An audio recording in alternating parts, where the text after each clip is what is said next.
Shabbat Shalom and Chanukah Sameach. Why did Onan do or not do what he did? I know, it's a sensitive topic, one that we avoid conversation about at all costs. But I would like to start with this small point of the Torah story and show you that it is representative of a much larger pattern, one which is only later reconciled. What was Onan's problem? Not the physical problem. We know that he refused to help Tamar become pregnant in honor of his deceased brother. But why not? We know from not only from Torah itself, but from other ancient Near Eastern texts, that this was not an uncommon pattern in the ancient world. That a brother would die without having any children, another brother would then be with the deceased wife, there would be a child, and that child would then be attributed to the deceased. It's commonplace. In fact, it's so commonplace that at this point in the Torah, it doesn't even feel that it needs to explain the issue going on. But Onan refused. Well, he didn't refuse Tamar. He refused to enable Tamar to become pregnant. Although I will advise everyone that his method is not considered a reliable form of birth control. Daniel, you had your hand up. He was trying to, he wanted to be considered the firstborn, as Tamar had a son, that grandchild would have assumed the financial benefit of the firstborn. Money. Money. Right. If you want to understand a lot of family problems, look for the dollar sign. We'll come back to whether or not that's exactly what's going on with all the dollar signs, but the dollar signs are definitely a great place to start. And exactly as Daniel explained, Onan knew that with his brother gone, God bless him and rest his soul, that his share of inheritance had just increased.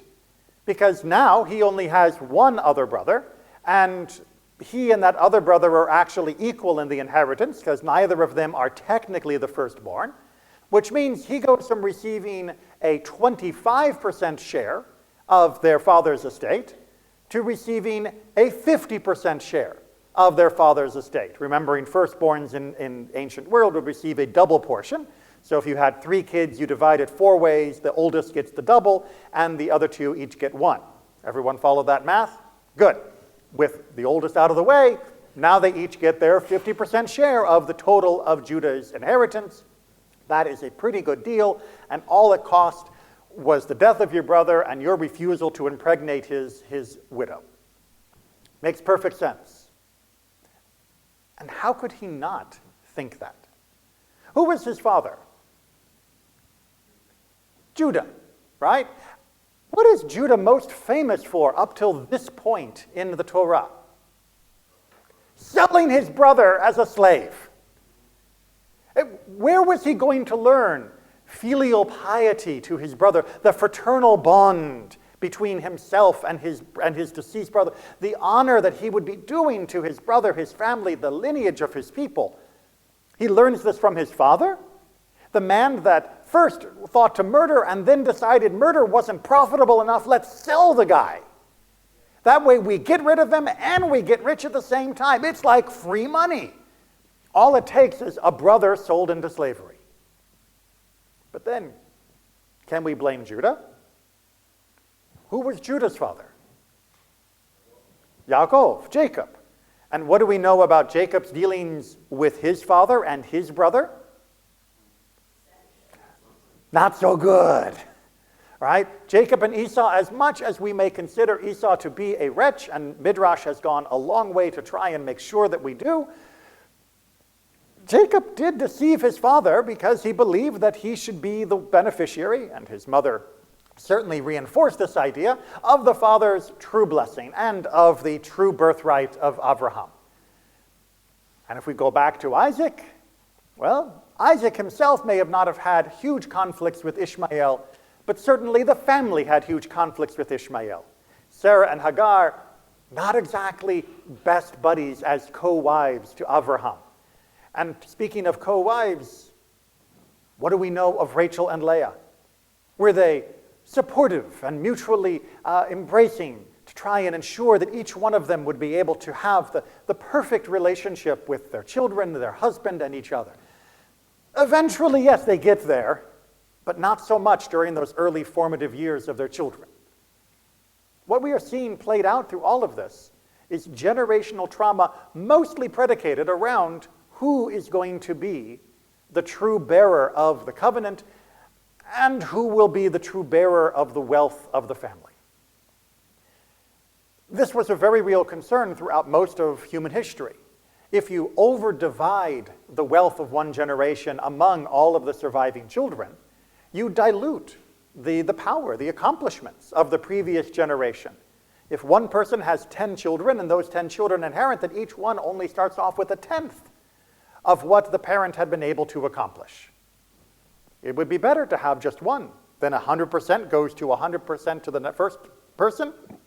That person then is able to build across it. Because as we know, capital accumulates capital. That is something that Marx got right. Got a lot wrong too, but that part he got right, and so did Adam Smith for that matter. So it's natural, right? No. It's natural only if you believe you are in a dog-eat-dog relationship. It is natural if you only believe that your responsibilities to your families are limited to not overtly murdering them as Cain did to Abel. But everything apart from that, hey, business is business. Whether it be a family member or whether it be a stranger, I should be maximizing my profits at your expense. And as long as I am within the law, give or take the selling of a brother, then no harm, no foul. And Judaism says no. But it doesn't say no, because to say no would simply be pedantic, didactic, and ignored. Instead, it subtly shows us no. Who are the first two brothers whom we see receiving different treatment, unequal shares, in reverse of expectations, younger, higher than the older, and yet they do not fight, they do not argue, they don't even mention that this has happened. Their father mentions it for them, but the two boys do not. Who? Ephraim and Manasseh. Ephraim and Manasseh. I know they sound almost like side characters. Many of us are so out of touch with other parts of the narrative that don't make it to the big screen, that Ephraim and Manasseh are almost like an afterthought. Yet these two became two of the most powerful tribes of the children of Israel. Why? Because when Jacob reverses his hands while adopting them and bringing them in as though they were his own children for the purposes of inheritance, they don't complain. Now, why would Ephraim and Manasseh, of all the kids, not complain? Judah would have complained. Reuben would have complained. Everyone complains about whether they get the fair share. It's got to follow exactly the rule, otherwise it's not fair. And if it does follow the rule and I'm not the beneficiary, it's not fair. Everybody's complained up to this point. But these two brothers do not. Well, what is unique about Ephraim and Manasseh is they were born outside of the family system. It's painful to say, but one of the reasons why Ephraim and Manasseh might not have responded the way all the prior generations from Abraham onward had is because they didn't grow up around those people. They broke the cycle of generational trauma. They broke that cycle, and more importantly, as they grew up in the land of Egypt, isolated away from anyone else except their father and mother who worshiped God, who understood the power of ethics, and who didn't join in with the cesspool of morality of Egypt, they recognized that they only had each other. These were diaspora Jews before we had the word diaspora Jews. They recognized there in Egypt that they only had each other, and all the money in the world wouldn't make up for anything if they lost their brother. Because that was the one person, once their parents would eventually pass on, that would still be there, who would understand them, who would support them come what may, and whom they could support in turn. They recognized that because in their world, they were all they had. Meanwhile, back in the land of Canaan, the brothers continue to squabble and argue and fight, as we see when they eventually arrive and when they argue about even coming in the first place. Why? Because for their world, there are plenty of options. I just go over the next hill and I can get more. I just betray you and I can get more. What do I need you for?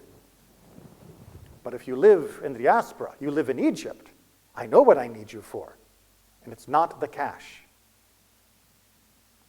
Ephraim and Manasseh become the two brothers that we use in the blessing for our children, not just because of the prosperity of their tribes, but because of this insight that they were the two brothers who turned to each other as brothers first, not as adversaries, not as rivals.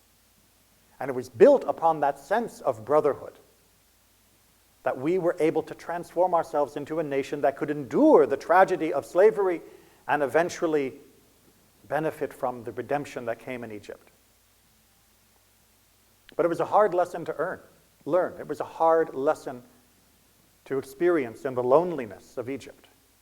Imagine what it was like for those two boys to grow up, isolated from all of their peers, seeing in them and the decadence of Egypt and the corruption of the government that their father may have tried to assist with but could certainly not overcome, watching the ceremonies and rites and rituals of the priests and the exploitation of the poor. What could they but do but turn to one another? They had no interest in each other's share of their father's inheritance. They only wanted to survive being in this world. And they knew that they needed each other more than anything in the bank account. And they also knew that their parents loved them both, treasured them equally, because they were their treasures in this world. In this strange land, these two were the flesh of their flesh. These two were of their same spirit. And that makes a treasure that the two boys understood. Ishmael and Isaac weren't sure who Abraham truly loved. Esau and Jacob definitely knew which one of their parents loved which. Everybody knew that Joseph was the favorite of Jacob. Ephraim and Manasseh do not appear to have been treated differently than each other. They knew they had their parents' love. Oftentimes when people are fighting in those generational traumas, the chain of greed, it's not about the money. Oftentimes the money may be a paltry amount, certainly less than the lawyers that are employed to try and grab it from the other.